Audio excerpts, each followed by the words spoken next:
Kalau ketemu pasien darah tinggi, suruh minum 3 bulan, tensinya bisa turun insya Allah. Darah akan bersih, menstruasi akan baik, pencernaan akan membaik. Bubuknya, Anda biarkan 6 jam dulu nanti bubuknya nanti Anda balurin ke badan, dia akan mengikat racun. Artinya berat badan itu akan turun dengan sendirinya. Tenang aja.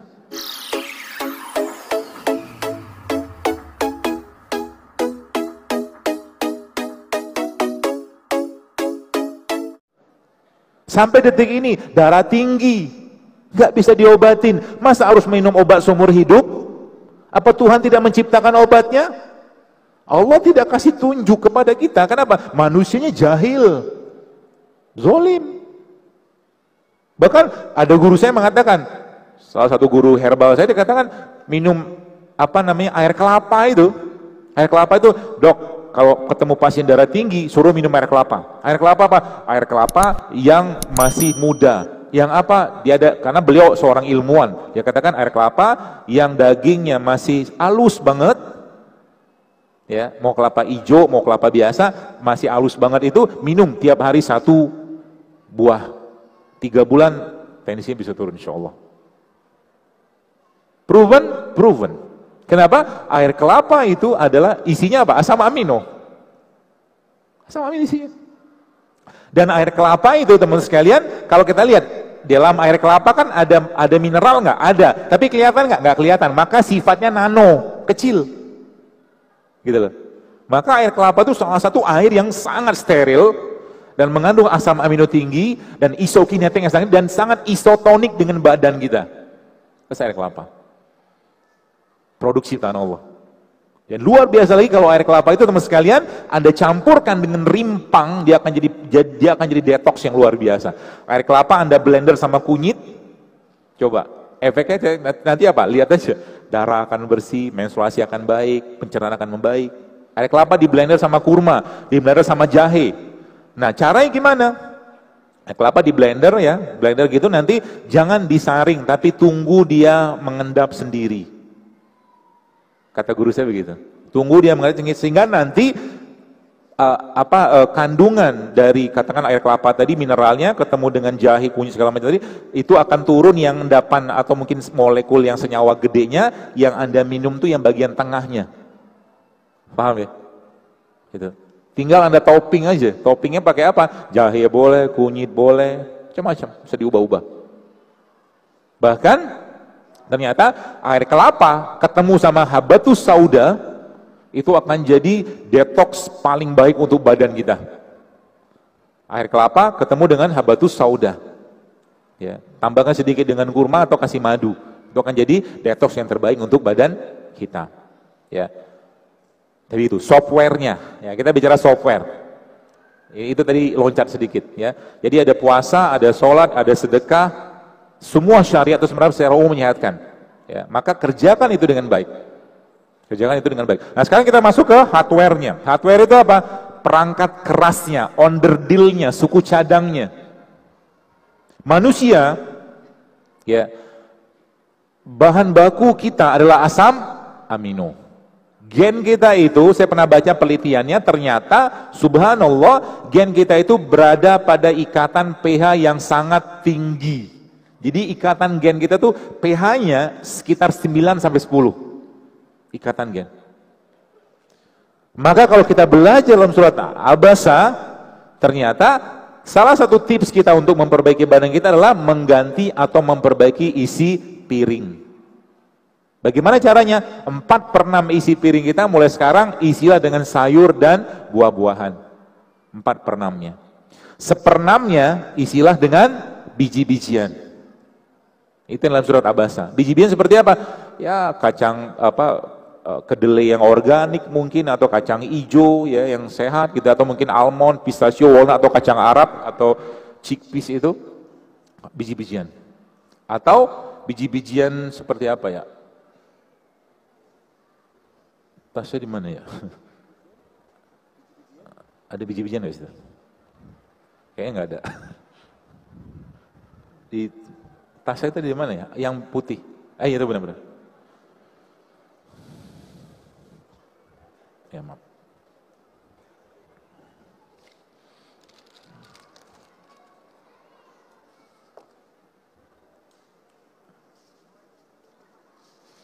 Ini kan biji-bijian ya begini. Ya. Kelihatan nggak? Enggak.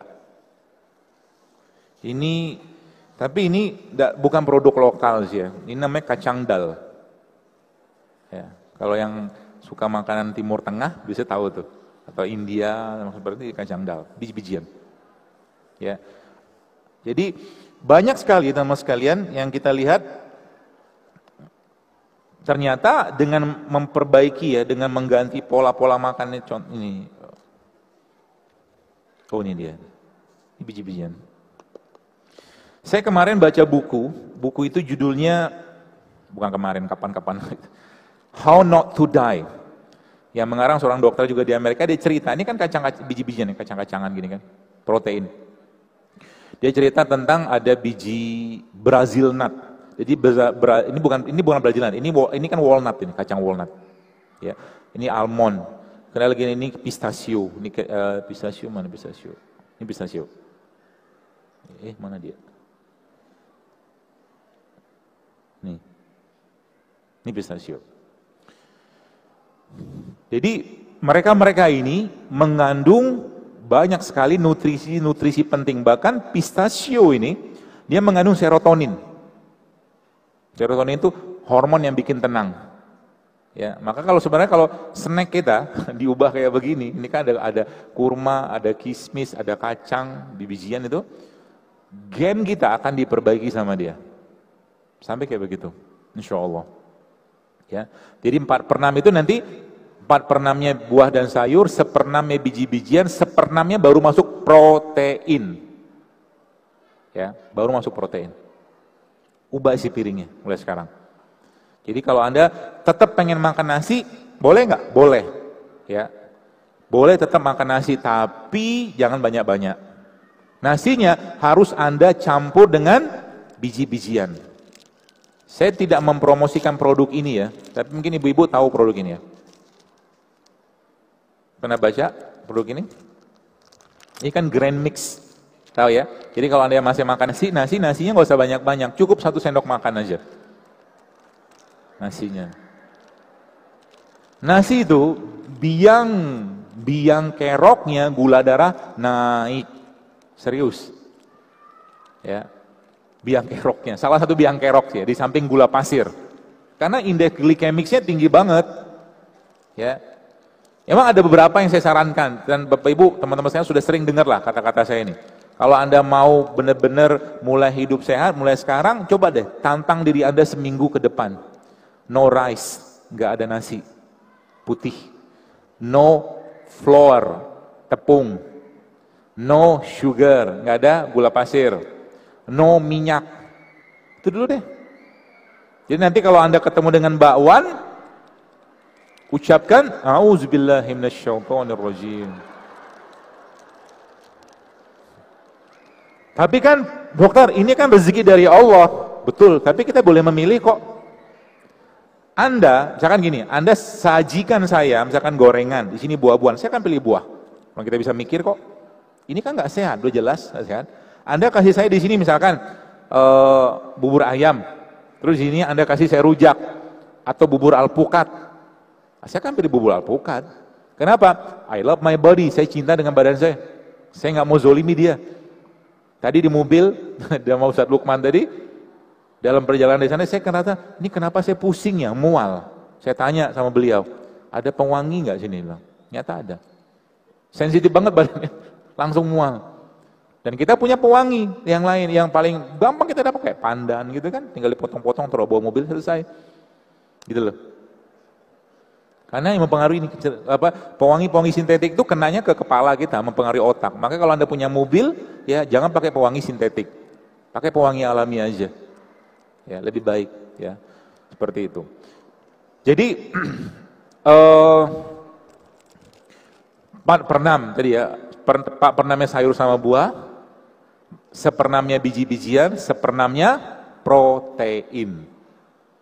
Itu cara paling gampangnya. Sekarang kita belajar, sekarang bagaimana cara memperbaiki badan kita. Tapi sebelum saya cerita tentang itu, saya kemarin sempat baca satu riset ya, Itu ternyata subhanallah, kalau kita bicara tentang minyak zaitun itu ada di dalamnya namanya MUFA. MUFA itu monounsaturated fatty acid. Salah satu minyak lemak yang terbaik lah. Kemudian kalau kita bicara kurma atau madu, maka dalam kurma dan madu ada asam amino. Mereka bahan baku tubuh kita. Ada lagi namanya mineral yang dikenal dengan selenium. Ya, selenium itu mineral yang bisa berperan untuk mencegah kanker. Dan Anda tahu bahwa ternyata asam amino tadi, MUFA atau lemak tadi itu, dan selenium tadi ada pada produk yang luar biasa gampang kita dapatkan di negeri ini. Namanya apa? Kelor. Kelor itu hampir lengkap asam amino, Pak Sur. Daun kelor. Dia bisa, kalau asam amino maka dia bisa memperbaiki gen. Selenium pada kelor itu bisa mencegah kanker. Jadi kalau ibu-ibu mau nyobain, ya bikin biasa pakai sayur bening gitu, ya. Dibikin aja kelor. Sebenarnya sayur asam amino. Namanya. Sayur pencegah kanker. Apalagi sayur lemak, karena kelor mengandung lemak seperti lemaknya minyak zaitun. Itu dahsyatnya kelor. Kalau Anda ambil kelor, lalu Anda blender sama kelapa, air kelapa muda tadi, lalu bubuknya Anda biarkan 6 jam dulu nanti bubuknya Anda balurin ke badan, dia akan mengikat racun. Itu kelor. Ya. Kalau pagi kelornya, daun kelor tadi Anda fermentasi, lalu Anda balurin ke badan, juga bisa ngangkat racun di badan. Memfermentasikan kelor. Luar biasa kan? Allah tuh luar biasa. Allah luar biasa menciptakan bumi ini untuk kebutuhan kita, teman sekalian. Tinggal manfaatin aja. Ya, minta petunjuk sama Allah ya. Jangan tanya manusia dulu. Nanti kalau manusia second line lah ya. Lini kedua baru tanya manusia. Tanya sama Allah dulu. Nanti Allah kasih petunjuk. Ya, seperti itu. Lalu kita bicara tentang badan kita secara umum. Maka badan kita secara umum sekalian, kunci pertamanya adalah Anda pahami dulu bahwa sekarang sains memang menjelaskan bahwa kita itu ternyata punya 3 otak. Otak pertama ini, otak kedua perut, otak ketiga ini. Yang menjadi pengendalinya siapa? Ini. Ya, heart, mereka katakan heart, hati. Tapi Islam menyebutnya kolbu. Kolbu itu apa? Saya tidak bisa mengatakan kolbu itu jantung, karena dia sosok apa ya? Dia melambangkan unity, gabungan dari fisik dan ruh. Kolbu itu begitu. Dia mengendalikan. Ya, maka kalau orang yang menjaga imannya dengan baik, maka tidak akan mungkin dia memasukkan sesuatu yang tidak sehat. Tidak mungkin. Ya. Dan ternyata 80% moodnya badan kita atau mungkin imunitas kita itu dibuat di pencernaan. Semakin alami makanan yang Anda makan, semakin alami minuman yang Anda makan, semakin baiklah mood Anda. Jadi sekarang kalau mau memperbaiki moodnya, maka benerin makannya. Semakin alami dia, semakin fresh dia, maka akan semakin sehat pencernaannya, semakin sehat otaknya. Kenapa banyak orang makan nasi padang ngantuk? Kenapa? Kenapa orang banyak habis makan nasi padang mengantuk? Coba saya tanya kenapa? Bukan karena kenyang loh. Kenapa? Karena yang dimakan sudah miskin enzim, miskin serat. Kalau tubuh tidak bisa mengolah makanan yang masuk, maka tubuh minta rehat. Maka malam kata Allah dalam surat An-Naba itu kan waja'alna laila libasa, dan kami jadikan malam sebagai istirahat. Jadi malam itu ketika matahari tenggelam bukan waktu yang tepat untuk banyak makan. Waktunya untuk istirahat. Seperti itu. Orang makan nasi Padang, apakah nasi Padang salah? Enggak salah. Orang Padang dari zaman dulu makan nasi Padang. Tapi habis makan nasi Padang, mereka bawa kerbaunya, bawa sapinya, bawa sepedanya, bawa gerobaknya, pergi ke sawah, berladang, berkebun. Zaman sekarang, kita apain? Update status. Ya kan? Makanan yang masuk tidak dibakar. Udah gitu, orang tua kita kalau Anda lihat sekarang ada snack, panitia siapin snack. Orang tua kita zaman dulu coba lihat, apakah mereka makan kayak kita zaman sekarang? Kadang-kadang makan pagi itu sarapannya sederhana, ubi rebus, singkong rebus, jagung rebus, minum teh tawar, kopi pahit, selesai. Cukup untuk aktivitas. Zaman sekarang, satu piring isinya udah nasi uduk lah, nasi apa, belum lagi ada minyaknya, belum lagi teh manisnya, belum lagi bakwannya, belum lagi telurnya. Sedangkan pagi itu jangan banyak makan. Karena pagi hormon lapar kita namanya ghrelin hormon itu paling rendah. Maka pagi-pagi jangan banyak makan. 7 butir kurma, 1 gelas air jahe atau air serai, 1 sendok makan madu cukup sampai siang bahkan sampai sore. Cukup. Ya. Jadi pagi-pagi saatnya Anda berpisah dengan abang bubur ayam. Bye-bye bang, saya sudah kembali hijrah ke makanan gitu kan.